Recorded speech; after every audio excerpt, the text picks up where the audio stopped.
Okay.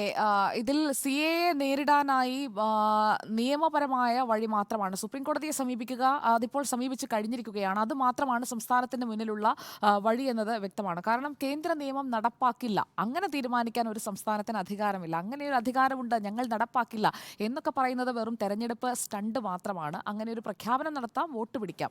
അതിനപ്പുറം നടപ്പാക്കില്ല എന്ന് പറയുന്നത് അത് നിലനിൽക്കുന്ന ഒന്നല്ല. സുപ്രീം കോടതിയെ സമീപിക്കാം. ഭരണഘടനാപരമായി കേന്ദ്ര നിയമം നടപ്പാക്കില്ല എന്ന് പറയാൻ ഒരു സംസ്ഥാനത്തിനും അധികാരമില്ല എന്നതാണ് വസ്തുത. അത് ഭരണഘടനാ വിദഗ്ധരും അതുപോലെ തന്നെ സുപ്രീം കോടതി അഭിഭാഷകരും അടക്കമുള്ളവർ നിരവധി ചർച്ചകളിൽ ഇതിനകം ചൂണ്ടിക്കാട്ടിയ കാര്യം മാത്രമാണ്. ഇതിലിപ്പോൾ നിങ്ങളൊക്കെ സൂചിപ്പിച്ചതുപോലെ രാഷ്ട്രീയ പ്രതിരോധം ശക്തമാക്കുക, സുപ്രീം കോടതിയെ സമീപിക്കുക, ഈ രണ്ട് വഴികൾ മാത്രമാണ് ഇപ്പോൾ കേരളം അടക്കമുള്ള പ്രതിഷേധിക്കുന്ന എല്ലാ സംസ്ഥാനങ്ങളുടെയും മുന്നിൽ ഉള്ളത്. അതായത് പൗരത്വ നിയമ ഭേദഗതി നടപ്പാക്കാൻ കേന്ദ്ര സർക്കാരിന് സംസ്ഥാനങ്ങളുടെ സഹായം ആവശ്യമുണ്ടോ? ഇല്ല എന്നുള്ളതാണ് ഉത്തരം. സക്രിയമായ ഒരു പങ്കും സംസ്ഥാനങ്ങൾക്ക് വഹിക്കാനില്ല. കാരണം ഈ നിയമപരമായി നിരന്തരമായി താമസിക്കേണ്ട ആ ഒരു സമയത്തിലെ കുറവ് മാത്രം കൊണ്ടുവരുന്നു. പിന്നെ ഈ നിയമവിരുദ്ധമായി തങ്ങുന്നവരെ നീക്കുന്നതിനായിട്ട് മറ്റൊരു ആക്ടാണ്, ഫോറിനേഴ്സ് ആക്ടാണ്. ആ ഫോറിനേഴ്സ് ആക്ട് പ്രകാരമാണ് അതിൽ നടപടിയെടുക്കുക. അപ്പോൾ സുപ്രീം കോടതിയുടെ പരിഗണനയിലുള്ള കേസുകൾ, അതിലാണ് ഞാൻ ആകാംക്ഷയോടെ നോക്കുന്നത്. കാരണം CAA നിയമം ചോദ്യം ചെയ്തുള്ള ഹർജികളാണ്, ഒരു കൂട്ടം ഹർജികളാണ് കോടതിയുടെ പരിഗണനയിലുള്ളത്. നേരത്തെ ഈ കേസിൽ സുപ്രീം കോടതി കേന്ദ്ര സർക്കാരിന് നോട്ടീസ് അയച്ചതാണ്. അന്ന് കേന്ദ്രത്തിന് അഭിഭാഷകൻ പറഞ്ഞത് ഞങ്ങൾ ഈ നിയമം ഉടനടി നടപ്പാക്കുന്നില്ല എന്നതാണ്. പക്ഷേ ആ ഒരു ഘട്ടത്തിൽ കുറെ കാലമായി തണുത്ത് കിടക്കുകയായിരുന്നു. ആ കേസ് ചൂട് പിടിക്കാൻ പോകുന്നു നാളെ മുതൽ എന്നുള്ളതാണ് ഇതിലെ ഏറ്റവും പ്രധാനപ്പെട്ട കാര്യമായി ഞാൻ കാണുന്നത്.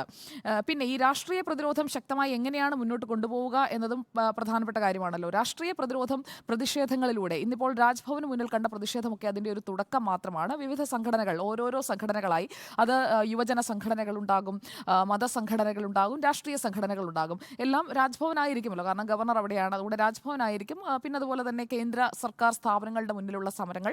അങ്ങനെ ഈ ഒരു തെരഞ്ഞെടുപ്പ് കാലത്ത് സമരങ്ങളുടെ ഒരു പെരുമഴക്കാലം തന്നെ ഈ വേനൽ ചൂടിനിടയിൽ നമുക്ക് കാണാൻ കഴിയും എന്നുള്ളതാണ് കേരളത്തിൽ ഇനി സംഭവിക്കാൻ പോകുന്നത്. അല്ലാതെ നിയമപരമായി സുപ്രീം കോടതിയിലേക്ക് പോകുന്നതിനപ്പുറം മറ്റൊരു പ്രതിരോധത്തിനും സംസ്ഥാനത്തിന് സ്കോപ്പില്ല. ഡോക്ടർ അരുൺ നേരത്തെ തന്നെ അത് വ്യക്തമാക്കി കഴിഞ്ഞു. കേരളത്തിൽ CAA നടപ്പാക്കില്ല എന്ന് പറയുമ്പോൾ CAA വഴി ഇവിടെ പൗരത്വം നേടി ഇവിടെ താമസിക്കാനായി ആരുമില്ല കേരളത്തിൽ. അതാണ് അതിൻ്റെ ഒരു വസ്തുത.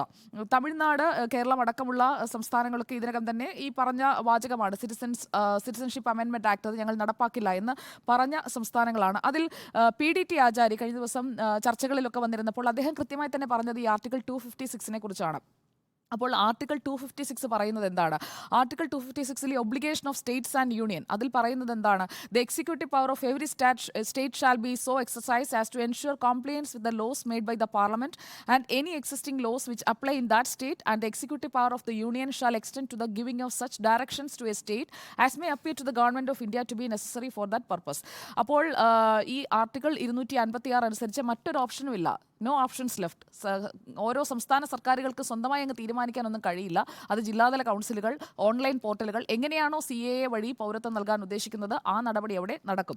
എതിർക്കാൻ കഴിയുന്നത് NRC ആണ്. അതുകൊണ്ടാണ് ഈ NRCയുടെ വാല് പിടിച്ചുകൊണ്ടാണ് ഈ എതിർപ്പ് തുടങ്ങി വെച്ചിരിക്കുന്നത്. CAA എന്ന് പറഞ്ഞുകൊണ്ട്, CAA എന്ന് പറഞ്ഞുകൊണ്ടുള്ള പ്രതിഷേധത്തിൽ യഥാർത്ഥത്തിൽ കാര്യമില്ല.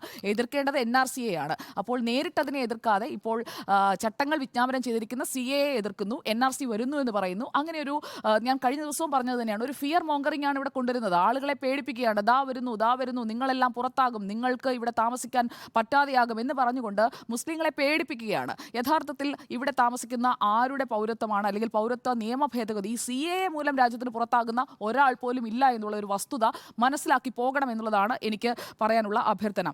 പിന്നെ സുപ്രീം കോടതിയിലേക്ക് പോയിരിക്കുന്ന ആ ഒരു ലീഗൽ അവന്യൂസ്, അത് നിലനിൽക്കുന്ന കാര്യമാണ്. ഞാൻ അതിനോടൊപ്പം തന്നെയാണ് നിൽക്കുന്നത്. സംസ്ഥാനങ്ങൾക്ക് CAA നേരിടാൻ കഴിയില്ല എന്നതാണ് വസ്തുത. അതുകൊണ്ട് എൻ്റെ അഭിപ്രായം അത്രമാത്രമാണ്. CAA നേരിടാൻ അല്ലെങ്കിൽ CAA വേണ്ടെന്ന് വെക്കാൻ പാർലമെന്റ് പാസാക്കിയ നിയമമാണ്, രാജ്യത്തിൻ്റെ നിയമമാണ്. അത് നടപ്പാക്കുന്നതിനായിട്ടുള്ള കൃത്യമായ ചട്ടങ്ങൾ രൂപീകരിച്ചു കഴിഞ്ഞിരിക്കുകയാണ്. അതിനെ കോടതിയിൽ ചോദ്യം ചെയ്യാം, അല്ലെങ്കിൽ കോടതിയിൽ ഹർജിയുമായി പോകാം, അത് സ്റ്റേ ചെയ്യണമെന്ന് ആവശ്യപ്പെടാം. അതല്ലാതെ സംസ്ഥാനത്ത് മുദ്രാവാക്യം വിളിച്ചുകൊണ്ട് CAA നേടാനൊന്നും കഴിയില്ല. അതൊരു ഫ്യൂട്ടൈൽ എക്സർസൈസ് ആണ്. പക്ഷേ അത് ഈ ഒരു തെരഞ്ഞെടുപ്പ് സമയത്ത് വളരെ ഇന്നവിറ്റബിളായുള്ള എക്സർസൈസായി മാറുകയാണ്. വിവിധ രാഷ്ട്രീയ പാർട്ടികൾക്ക്, കോൺഗ്രസും CPIM-ഉം CPI-യും ഇടത് പാർട്ടികളും UDF-ഉം LDF-ഉം UDF-ഉം രണ്ടും ശ്രമിക്കുന്നത് പാവപ്പെട്ട മുസ്ലിങ്ങളെ പറഞ്ഞു പേടിപ്പിച്ച് അവരുടെ വോട്ട് വാങ്ങാനാണ്. അത് അവർ തിരിച്ചറിയണം. CAA കൊണ്ട് ആർക്കും ഒന്നും സംഭവിക്കാൻ പോകുന്നില്ല. കേരളത്തിൽ ഈ CAA മൂലം പൗരത്വം കിട്ടി താമസിക്കാനും ആരും വരുന്നില്ല. അങ്ങനെ ആരും അപ്ലൈ ചെയ്തിട്ടുമില്ല. തെറ്റുണ്ടെങ്കിൽ നിങ്ങൾക്ക് തിരുത്താം.